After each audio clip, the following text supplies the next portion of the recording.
Susanne from Yoga with Susanne, and I'm here with Brian Smuk from Smuk Chiropractic, and we're here to talk about neurological chiropractic. Just a little bit about my background. I've been a yoga teacher for over 26 years. I am an author of the book Fight Fire with Food. I have a website called SuzanneJ.com, write a blog on a regular basis, so check me out at SuzanneJ.com. And Brian, why don't you tell us a little bit about yourself? Hi, Susanne. I'm a chiropractor here in Burlington. I've been in practice for over 20 years now. I do applied kinesiology, standard chiropractic stuff, and more recently, functional neurology as well. Okay. And so that's what we want to talk about today is functional neurology. So can you tell us what that is exactly? Functional neurology is really working from the body up. We're working from the brain down. So anybody post brain injury, like concussion, for example, or neurodegenerative conditions, we actually have a way now to access into those injuries to be able to rehab them a lot better than we used to. Okay. So what kind of people are you seeing? Who's coming to your practice? Probably the most notable ones would be concussions, especially concussions that used to be a little more hidden, like after car crashes. We always used to think the whiplash was the big injury, and really it's more the head injury that seems to be more the big injury as far as lasting deficits, and when people are really kind of stuck for sometimes years, and they just don't feel right afterwards. Even though like the neck and the musculoskeletal injuries heal, a lot of the head injury piece doesn't. So for example, that would be like sensitivity to light, nausea, or just not feeling like completely better kind of thing.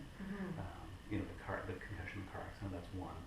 Neurodegenerative things like early dementias or Parkinson's, reading problems in children. That's an eye movement problem in many cases, and there's many things we can do for all of those conditions now. So it's interesting then, like particularly with concussions, a lot of times people go to their doctor and they think that's the only resource. They might be sent to a sort of rehab brain clinic. But they think that's all there is. So you can do something up and beyond what your doctor can do for you in regards to concussions. Absolutely. I'll say standard medical care, or standard of care across the board for that kind of thing used to be, great, you don't look like you've got a big brain bleed, go home, stay in a dark room, avoid light, avoid life in general, and it'll get better at some point. But really we know it's not a matter of so much rest now, it's a matter of some rest but proper, we'll say, activation to get the nervous system back online. Because really it's kind of clicked off. We just need to know how to turn it back on in the right ways. So what would an actual appointment with you be like? Like, what are you doing? Are you doing manipulations? Are you doing... Not so much the body spine manipulation. Generally we'll start with watching how people, just how they simply can stand, just how their balance is. We look at how they move their eyes in various directions. We look at how their eyes respond to light, how their eyes converge or move in different directions, and then we kind of go from there. So our therapies that we use would be, we've got light therapies, we've got movement therapies, we've got sensory therapies, like we may actually rehab through smell or taste, as opposed to getting into like neck or mid-back or low back things. We may have you do something physically, like it might be moving in specific directions, like maybe moving in circles, moving in figure eights or octagons, those sorts of things. Now we usually work on one side versus the other, because often your brain's got a left side and right side. We often have to rehab one side more than the other, because one side's a little more injured than the other. This is fascinating because I think, does the medical community know about this? Do doctors ever recommend that people go to a neurological chiropractor? That's such a loaded conversation, because you've got people at the very high end, like within the high-end athletic community, that are using this all over the place. It's not talked about very much, but these are the people that these guys are using. For a great example is Sidney Crosby, for example. Right, I was reading about him this morning and the chiropractor that he went to. Yeah, these are the exact things that he does. I train under the guy who sees Sidney Crosby. Excellent. Okay, so then what about the other factors? Like, do you coach them? Like, so I work with Brian and I'm a nutritionist, so I guess my question is what other factors influence brain health, in your opinion? Old injuries, for sure. Mm-hmm. And that can be injury physically. Think of all the sports in your past, or falls down the stairs, kicked off a horse, that kind of thing. But you've also got emotional traumas. From what I've seen in the last couple of years, big emotional traumas the signs of them look a lot like, degrees of concussive for some people. So that's really interesting. And then there's also the nutritional component to it as well. So let's say they come in and you feel that it's an emotional trauma that's causing part of the problem. So how do you deal with that, or do you recommend them to move on to someone else? Both. Both. Okay. Both. There's always for example, the one that I've seen, unfortunately, more so in the last couple of years as I've grown and matured as well. But I've noticed it more with people who are experiencing some kind of grief around death. Right. Loved one, family member, etc. And it really, for not everybody, some people deal with it very well, but there are some people that just, they actually appear like they've had almost like a kick to the head.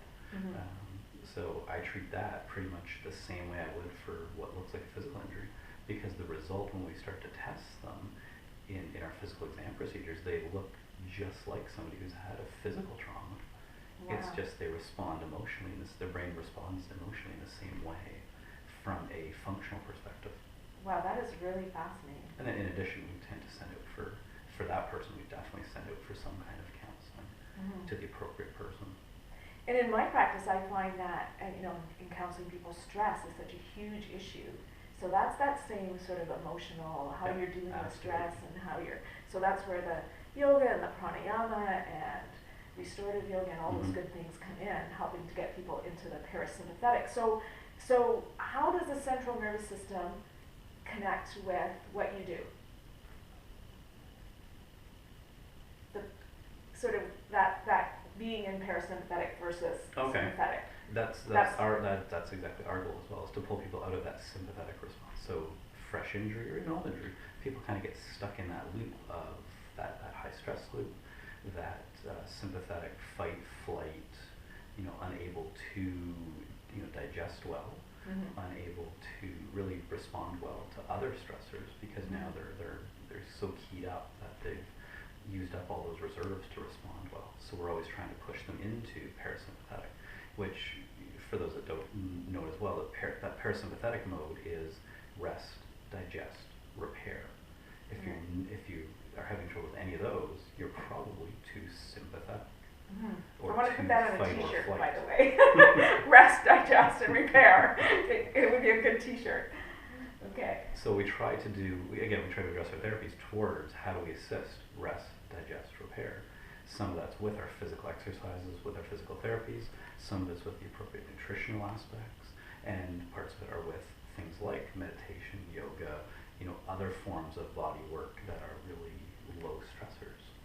I'm seeing a lot of people in my practice that have mental health issues, and vitamins and minerals are usually depleted.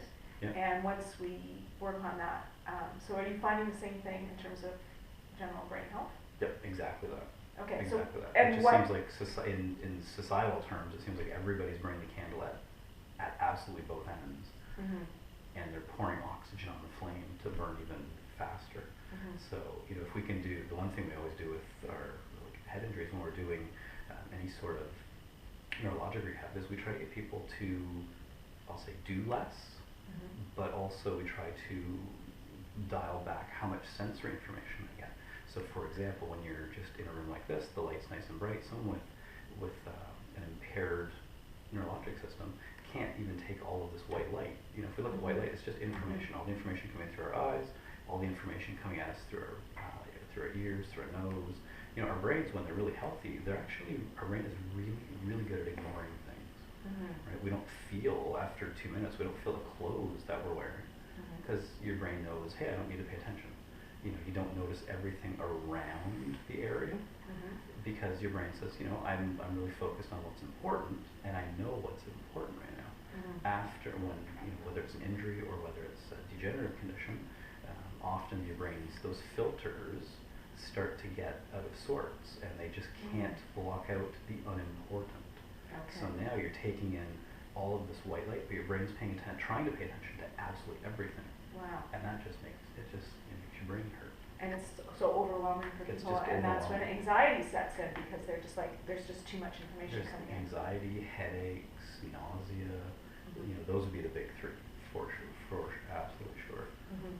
So if we can really just get people to, do less, not do nothing, not sit in our room and hope the world changes on them, but they have to be able to handle, how do I start to help those filters? And that's what our therapies do. We try to help those filters so the brain realizes what's important, what's not. Mhm. Sometimes we need to dial back.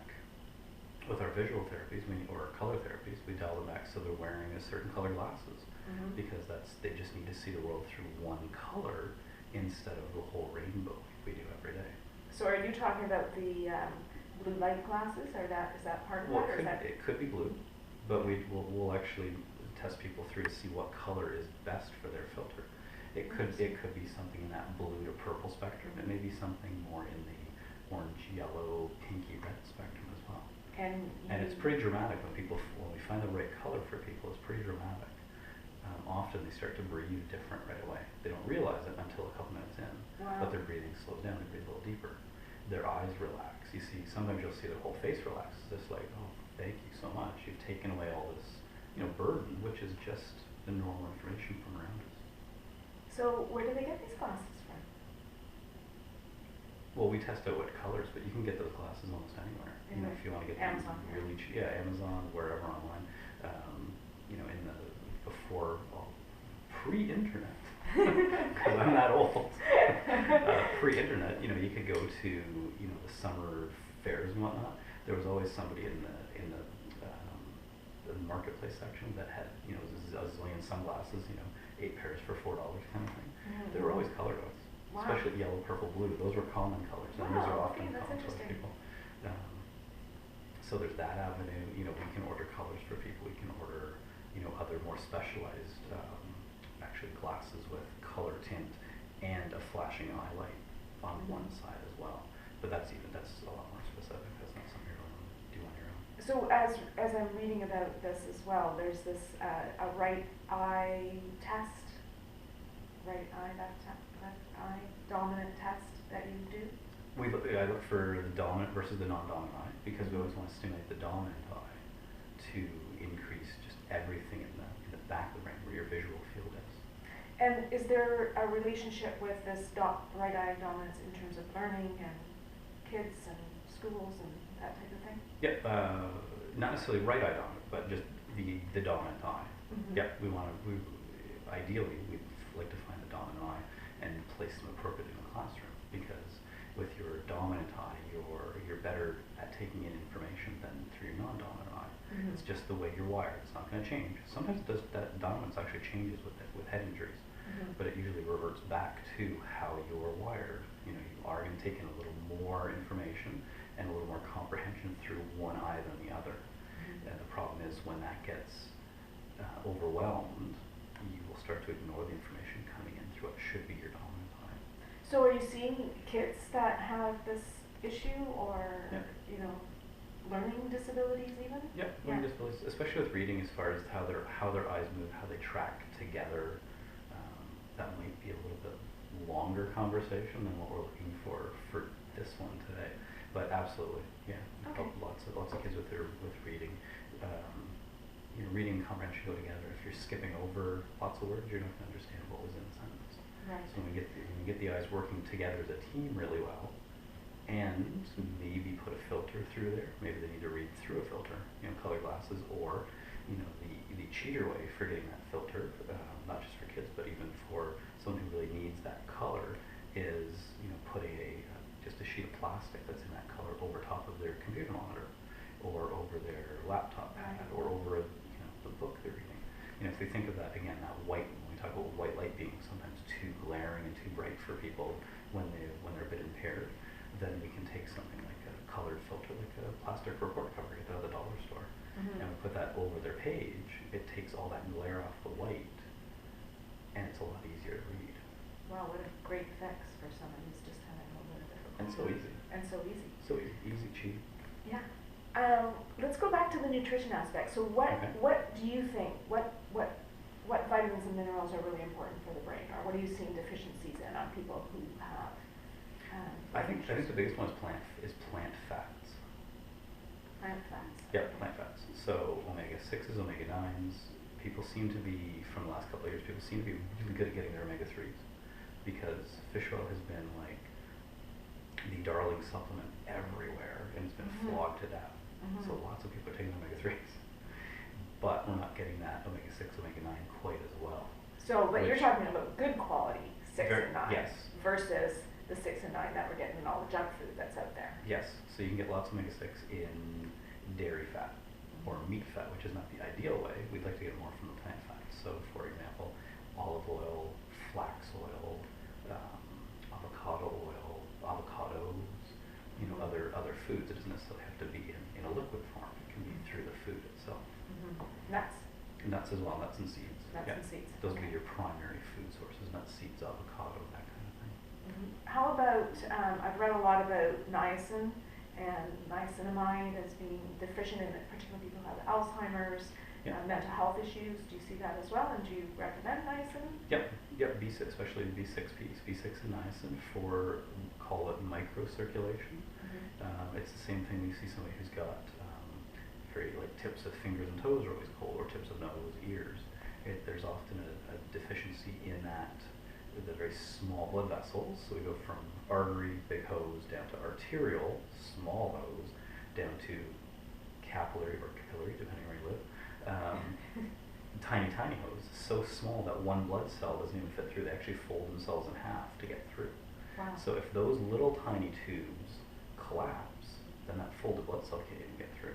So the very tips of, again, the furthest distant point, toes, nose, ears, tips of fingers, those will get a little bit less blood supply, so a little bit less heat overall. But same thing up in your brain. If you're losing that, the very end of that circulation, then you're not going to be functioning quite as well as you should. So something like B6, niacin, niacinamide, that all helps those little blood vessels puff up. Same thing with certain herbals like ginkgo, for example. There's been lots written, lots in the literature on ginkgo. Ginkgo helps that microcirculation expand a little bit. So if I'm massaging